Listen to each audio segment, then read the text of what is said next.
আসসালামু আলাইকুম। Welcome to sweet and savoury channel. সবাই কেমন আছেন?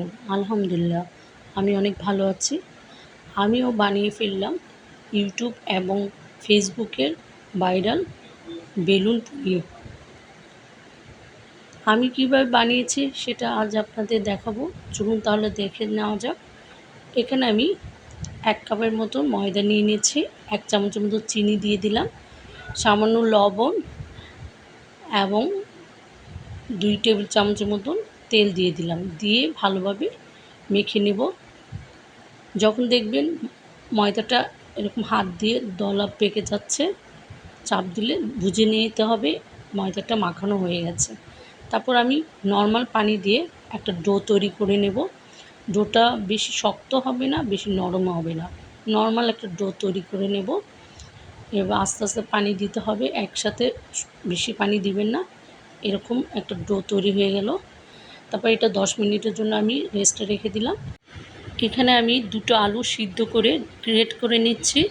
তারপর দিয়ে দেব পেঁয়াজ বেরেস্তা। এখানে বেরেস্তাটা দিলে খেতে অনেক মজা হয়।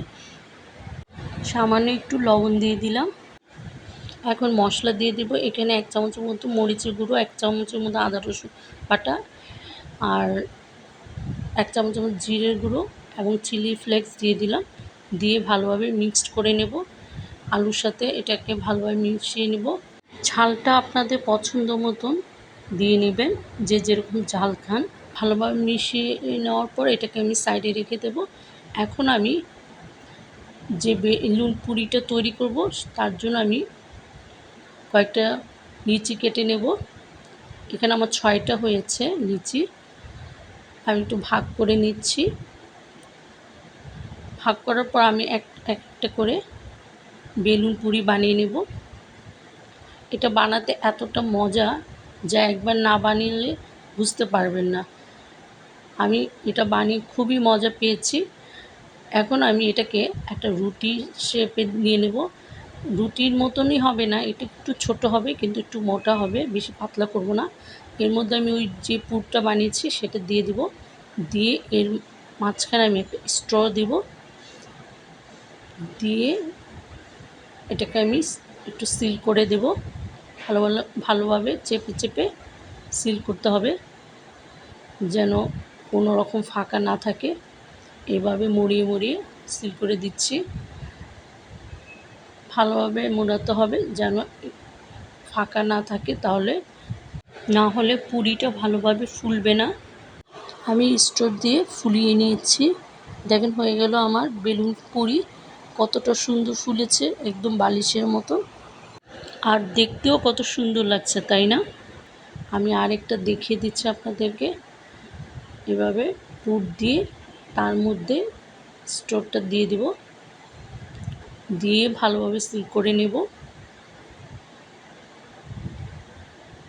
মুড়িয়ে নিচ্ছি, ভালোভাবে আটকে দিতে হবে যেন ফাঁকা না থাকে।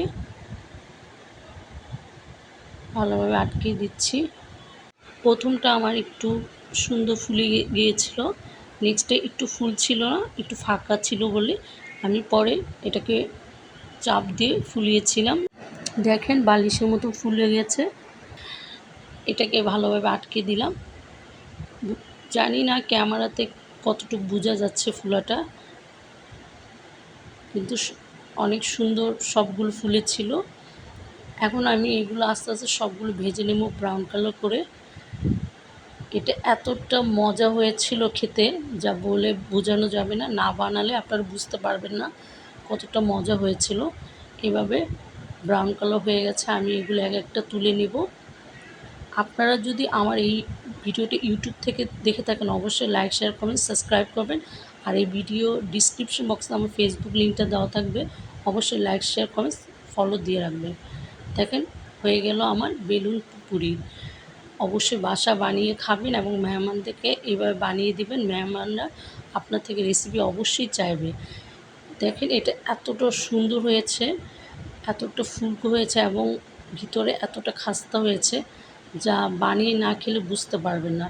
আমি একটা ভেঙে দেখাচ্ছি ভিতরটা কেমন হয়েছে। খুবই মজা হয়েছিল। বাসায় অবশ্যই বানিয়ে খাবেন আর আমাকে কমেন্টস করে জানাবেন কেমন হয়েছে। আজ এই পর্যন্ত, সবাই ভালো থাকেন, সুস্থ থাকেন। আল্লাহ হাফেজ।